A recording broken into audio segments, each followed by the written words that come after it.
Barrister সুমনকে হত্যা করা হবে। কন্ট্রাক্ট কিলিং এর দায়িত্ব পেয়ে ইতিমধ্যেই একটি শক্তিশালী টিম মাঠে নেমে পড়েছে, আর এই কিলিং মিশনে অনেক বড় বড় লোক জড়িত। যে বাংলাদেশের ভালো করতে চাইলে আপনি হয় মরবেন নাইলে বেজ্জত হবেন। আপনি কোনটা? আমার মনে হয় কোন একটা আমার হওয়ার সময় কাছাকাছি। এর সাথে আসলে কারা কারা জড়িত থাকতে পারে বা আছে, বা আরেকটা বিষয় হচ্ছে এই যে থ্রেটটা দিয়েছে। আসসালামু আলাইকুম দর্শক, এবার ব্যারিস্টার সুমনকে হত্যার হুমকি দেওয়া নিয়ে বেরিয়ে এলো গুরুত্বপূর্ণ কিছু চাঞ্চল্যকর তথ্য, যেগুলি শুনলে আপনিও অবাক হবেন। মূলত ব্যারিস্টার সুমনকে হত্যার হুমকি দেওয়ার বিষয়টি জানাজানি হওয়ার পর থেকেই পুলিশ প্রশাসন থেকে শুরু করে আমাদের মাননীয় প্রধানমন্ত্রীও নির্দেশ দিয়েছিলেন বিষয়টিকে গুরুত্ব সহকারে তদন্ত করার জন্য, যার ফলে বেরিয়ে এলো এবার অবাক করা তথ্য, যেটা এখনই দেখতে পাবেন আপনারা ভিডিওতে। এছাড়াও আরো দেখতে পাবেন হত্যার হুমকি দেওয়া আসামিদের নিয়ে ব্যারিস্টার সুমন নিজে কি বলছেন। তাহলে চলুন দর্শক, আর দেরি না করে দেখে নেই ভিডিওটি। যে বাংলাদেশের ভালো করতে চাইলে আপনি হয় মরবেন নাইলে বেজ্জত হবেন। আপনি কোনটা? আমার মনে হয় কোন একটা আমার হওয়ার সময় কাছাকাছি। কারণ আরেকটা বিষয় কি জানেন, আমি কিন্তু বন্দুক নিয়ে ঘুরি না, এত সাহস না, বা আমি 16 তলাতে কিন্তু লাভ দেই না, কত সাহসী আমার না। বাংলাদেশ কত নিচে নামছে যে শুধু সত্য কথা বলি, এই কারণে মানুষ আমারে ভালোবাসে, আর কিচ্ছু করতে করি। আপনি বারবার বললাম না যে আপনার হাত, নিজের হাত পরিষ্কার না থাকলে আরেকজনের মুখে ময়লা, এটা বলার অধিকার আপনার জন্মায় না, এবং এই বলাটা অন্য দিয়ে রিকগনাইজ হয় না। বারবার আমি বলছি যে বিএনপি যদি পাবলিক যে কষ্ট পাচ্ছে বা যেসব জায়গায় পাবলিকের ফাংশন আছে এগুলাতে যদি অ্যাটাচ করতো বেশি, তাইলে হয়তো বহু দূর এগিয়ে যেত। আমি কিন্তু জানতাম না যে নির্বাচনে আমি জিতে যাব। আমার কাছে মনে হয়েছে যে আমি একটা নির্বাচন করা দরকার, মানুষের জন্য কাজ করছি, করবো, কিন্তু এই নির্বাচন যে আমাকে এত সম্মানিত করবে আমি জানতাম না। আমি কিন্তু জানতাম না যে একটা ফ্ল্যাট ঢাকায় না হইলেও কোনো না কোনো ভাবে আল্লাহ একটা সংসদে আপনাকে একটা বাড়ি করে দিবেন। দেন আমার কিন্তু ভাড়া বাসাতে থাকি, কখনো বলছি কোনো ফ্ল্যাট কিনবো না। হয়তো আমি বলছি এমপি থাকাকালীন সময় আমি কোনো সম্পদ করব না। দেন না করার পরও কি হলো, আমি একজন সংসদ সদস্য হিসাবে একটা বাড়ি পাইছি, বাসা পাইছি যেখানে আমি থাকি। এর মানে কি জানেন, আপনি দুনিয়া ছেড়ে দেন, দেখবেন দুনিয়া আপনাকে দিয়ে দিবে। দেখুন, আমাদের যেভাবেই আমি জিডি করার পর বা ওসি সাহেব আমাকে এটা জানানোর পর থেকে আমি এখন পর্যন্ত কোনো আপডেট পাইনি যে আসলে যিনি এই ইনফরমেশনটা দিয়েছেন তাকে পাওয়া গেছে কিনা, বা এটার সাথে আসলে কারা কারা জড়িত থাকতে পারে বা আছে, বা আরেকটা বিষয় হচ্ছে এই যে থ্রেটটা দিয়েছে এটা কি আসলে রিয়েল থ্রেট না ফেক, এটা এখন পর্যন্ত আমি কোনো আপডেট পাইনি। আমি ওয়েট করতেছি আপনাদের মতোই, যে কারণ এটার আপডেট না পাওয়া পর্যন্ত তো আমি আমার নেক্সট মুভটা কোন দিকে আমি মুভ করবো এটা আমি নিশ্চিত করতে পারতেছি না। আসলে সে যেভাবে কথা বলছে, আমার যে জায়গাটাতে আমার সন্দেহ হয়েছে বেশি, এটা হচ্ছে গিয়ে যে তার কথা শুনে আমার মনে হয়েছে একেবারে ফেলার মতো না। আর একজন ওসি সাহেবের কাছে যখন মানুষ ফোন দিয়ে বলে, তখন সে তো বুঝেই বলতেছে যে এটা পুলিশের কাছে টাচ হয়ে যাচ্ছে।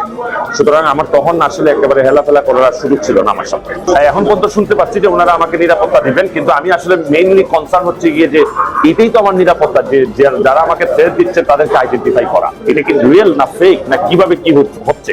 এটা আমার, যেহেতু আমার, আপনারা জানেন যে শত্রুর সংখ্যা অনেক বেশি, বা মনে করা হয় যে আমার শত্রু অনেক বেশি, সুতরাং আমার তো ওইভাবে গুরুত্ব দিয়ে আগাইতে হচ্ছে। Thank you. না, নিরাপদ আসলে ওনাদের একটা ইনকোয়ারি রিপোর্ট আসার আগ পর্যন্ত তো আমি বুঝতে পারতেছি না যে হোয়াট ইজ গোয়িং অন। আপনারা কিচ্ছু কম লাগতো না, খালি আমার লাগিয়া দোয়া করবা যাতে আমারে মাইরা না।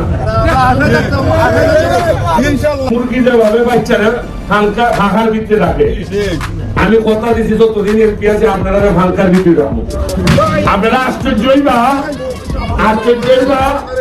যে আমারে খাইবার লাগে উচ্চা বুঝা লাগছো, উচ্চা বুঝা লাগছো যে, কারণ আমার লাগি তো আমি তো দিনে দিনে সব তথ্য আপনারা সামনে নিতেছি। আর কদিন পরে চেয়ারম্যান সাহেব তো ঘটে আমার ইনটু হইতে, আপনি দেখবেন নেতা যদি জাল হয়, নেতা যদি সৎ হয়, নেতা যদি মালো ভাগ না বসায়, এই নেতার আওয়াজের মধ্যে এক ধরনের। এছাড়াও দর্শক, আপনি একটা বিষয় একবার চিন্তা করে দেখুন তো, একটা মানুষকে কতটা ভালোবাসলে কাপড়ের কাপড় পরে আন্দোলনের নামে তার জন্য তার অনুসারীরা। হ্যাঁ দর্শক, এবার লাখো জনতা রাজপথে নেমেছেন ব্যারিস্টার সুমনকে বাঁচাতে, যেটা এখনই আপনারা ভিডিওতে দেখতে পাবেন। ভাই, আপনারা সবাই সাদা কাপড় কিনে পরে আছেন। আমরা সাদা কাপড় পরেছি, আমরা মরার ভয় করি না। আমাদের লিডার ব্যারিস্টার সুমন ভাইকে যে হত্যার পরিকল্পনা করছে, ইজার আমরা যে সুস্থ তদন্ত চাই, ওদেরকে যাতে আইনের আওতা আনা হয় 24 ঘন্টার ভিতরে। আর আমাদের ব্যারিস্টার সুমন ভাই জানে নিরাপত্তা চাই, যদি 24 ঘন্টার ভিতরে জানে নিরাপত্তা নিশ্চিত না করা হয়, আমাদের শাইস্তাগঞ্জ, মাধবপুর, হবিগঞ্জ সমস্ত রাস্তাঘাট বন্ধ দেওয়া হবে, রাস্তাঘাট বন্ধ হবে, আন্দোলন আর কঠোর পরিসর হবে, আন্দোলন চলছে, চলমান থাকবে। প্রশাসন এই ব্যাপারে কতটুকু আগ্রহী? প্রশাসন আজকে এক সপ্তাহ যাবত কোনো ধরনের কোনো আমরা বুঝতে পারতেছি না, ওরা যে উচ্চকি মহল ওনাকে প্রেরণ করেছে, ওনাকে এখন তো ধরা ব্যর্থ হয়েছে। আচ্ছা, আমরা তো ভাই শুনছিলাম মানে 3-4 দিন আগের ঘটনা, এটা 4 দিন আগে আমরা তো শুনছিলাম প্রথম দিক থেকে যে 24 ঘন্টার ভিতরে কোনো মানে এরা কোনো পদক্ষেপ না নিলে মানে যে কোনো একটা কিছু করা হইব। মানে মাধবপুর এখন স্বাস্থ্যগঞ্জ, তারপর অভিযান চলছে, সিলেট চলছে, সারা বাংলাদেশ এই আন্দোলন হবে। বক্তব্য সারা বাংলাদেশে আছে, সারা বাংলাদেশে আন্দোলন চলবে, এই আন্দোলন। কারো কিছু প্রশ্ন দিও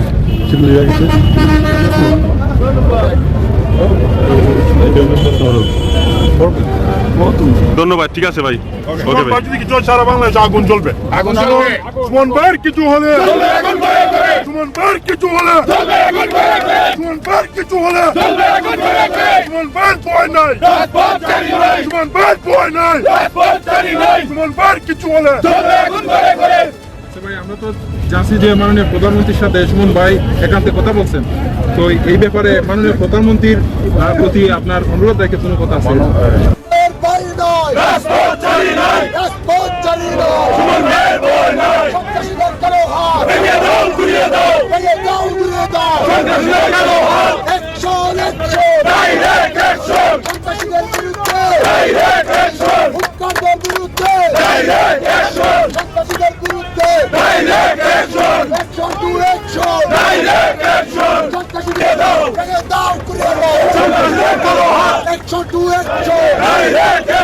সুমন ভাইয়ের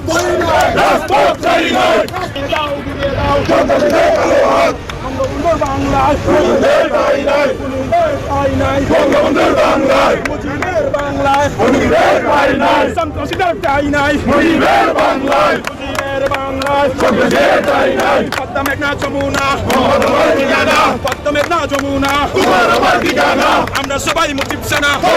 তো দর্শক বন্ধুরা, আপনার কি মনে হয় ব্যারিস্টার সুমনকে হত্যার হুমকি দেওয়া আসামিরা কি দ্রুতই গ্রেপ্তার হবে? কমেন্ট করে জানিয়ে দিন আপনার মূল্যবান মতামতটি, এবং ভিডিওটি ভালো লাগলে অবশ্যই ভিডিওতে একটি লাইক দিবেন।